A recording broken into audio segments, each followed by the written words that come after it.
Bismillahirrahmanirrahim. Assalamualaikum. Saya berada sekarang di Book Fair, Selangor International Book Fair 2025 di Setia Alam Convention Center.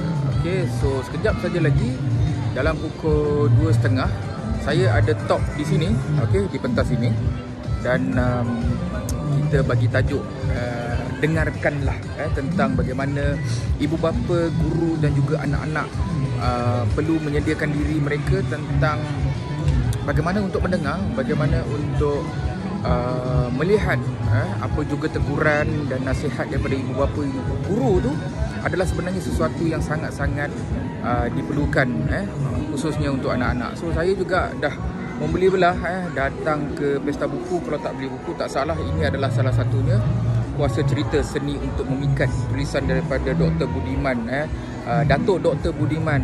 Dia pernah sekali satu batch dengan saya buat PhD dulu, dan kata pengantarnya adalah daripada Abang Sabri Yunus kita, Pok Ya Concode. Okey, sempat saya bergambar dengan mereka tadi, dan kemeriahan di sini sangat-sangat terasa.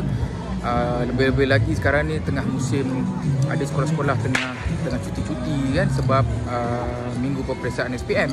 So kemeriahan tu terasa lah dengan anak-anaknya, dengan ibu bapanya. So ianya sangat dekat dengan topik yang saya akan berikan sekejap lagi ni. Harapnya ramai-ramai jugalah yang memenuhi tempat duduk ni nanti. So awal lagi ni baru pukul 1, baru 1.30. Okay? So insyaAllah saya nak ready kejap lagi. Assalamualaikum.